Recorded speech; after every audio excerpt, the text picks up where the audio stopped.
Bien, vamos a hablar un poco sobre el dataset. Como comentamos anteriormente, este dataset consta de las respuestas a la alimentaria de presión, ansiedad y estrés.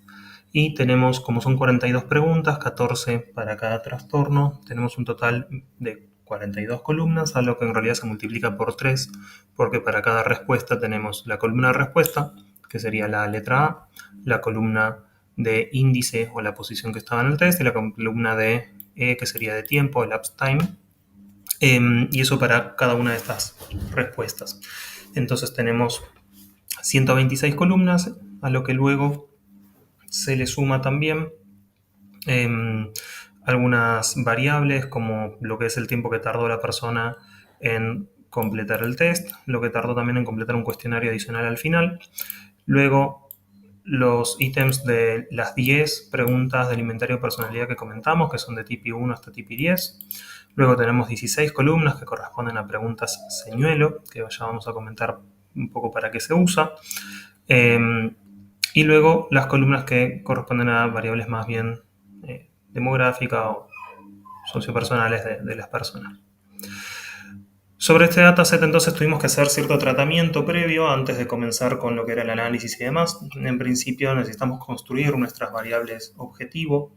En este caso, como estamos hablando de lo que son trastornos, depresión, ansiedad y estrés, vamos a hacer un problema de clasificación, particularmente de multiclase, para lo cual lo que queremos es, para cada trastorno, poder clasificarlo en su severidad, la severidad que pueda tener una persona en depresión, en ansiedad y estrés, sucesivamente, respectivamente.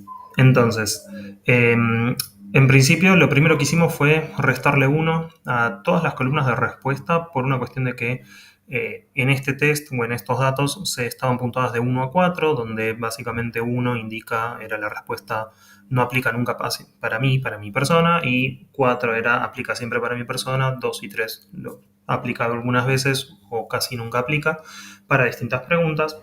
Pero en el test original o en la escala original se usa de 0 a 3 porque el 0 indicaría como la ausencia de ese, para esa pregunta. Entonces le restamos 1 a todas las columnas y luego calculamos ahora sí el score de nuestras variables basándonos en la bibliografía oficial de esta escala, el score de cada una de nuestras variables y también calculamos acá un poco los porcentajes, entonces podemos ver algunos de los datos. Porcentaje de ansiedad, que sería un 34 puntos, es un 80, casi 81% dentro de la escala de ansiedad, y así sucesivamente, ¿no? Y lo que queremos hacer, como dijimos, es construir lo que es la parte de severidad. Para eso nos basamos también en esta bibliografía oficial, donde tenemos distintas escalas. Para depresión se considera normal un score entre 0 y 9, entre 10 y 13 es leve, 14 a 20 es moderado y severo de 21 a 42. Y para ansiedad son distintos los rangos, lo mismo para estrés. Estrés tiene, digamos, valores más altos, se siguen considerando normales. Y además de esto, también tuvimos que codificar lo que son el inventario de personalidad, ya que tiene una forma particular de codificarse y de puntuarse lo que son los rasgos de personalidad. Acá tenemos un poco el código de cómo se hace, algunos ítems se codifican a la inversa y luego se calculan sumando para cada rasgo de personalidad, son 2 variables, se suman y se dividen por 2.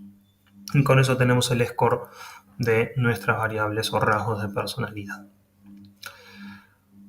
Adicional a esto, comentamos que hay lo que son las preguntas señuelo, que son las BCL 6, 9 y 12. Básicamente lo que nos permiten saber son preguntas trampa, por decirlo de alguna manera, que se preguntan a la persona si conoce determinada palabra o no. Si la persona la conoce, marca 1, si no la conoce, marca un 0, o esto es lo que nos marca al menos los datos.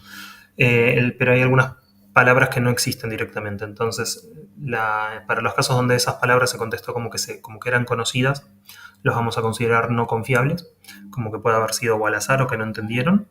Y lo mismo vamos a hacer para los casos en que todas las palabras estaban contestadas con un 0, es decir, que no se conocía ninguna palabra, porque también indicaría que no es confiable ese resultado. Y después, aparte de esto, también lo que vamos a hacer es filtrar todos los casos donde las respuestas a todas las preguntas sea la misma respuesta, porque eso nos indicaría que la persona simplemente cliqueó siempre el mismo botón o en la misma hilera y nada más. Entonces también las vamos a limpiar, las vamos a considerar no confiables. Y por último, también vamos a trabajar un poco con las variables de tiempo. En principio, quitando los absurdos, un test de 42 preguntas más otras preguntas adicionales de personalidad y demás, que duren menos de un minuto, es muy poco confiable, más allá de que son preguntas muy sencillas. Entonces las vamos a filtrar. Los que duran más de 40 minutos también es poco confiable, porque podría la persona no haber estado los 40 minutos ahí. Y dado que esto se hizo de forma online, por supuesto, y además de eso, vamos a también calcular un poco los outliers de los tiempos, ya sean para el test y para las preguntas personales. Y en base a eso también vamos a hacer un pequeño filtrado, quitando outliers muy grandes, como por ejemplo los de acá. Esto estamos indicando que son más de 30, 40 minutos. Así que nos vamos a quedar con simplemente los que están dentro de valores un poco más esperados para ambos test. Ese sería el trabajo previo, digamos, a realizar con los datos. Y acá tenemos algunos, un poco cómo se ve la densidad del tiempo del test, de las preguntas del test propiamente. Estas son de las del cuestionario, la densidad del cuestionario. Y con esto terminamos el trabajo previo de los datos.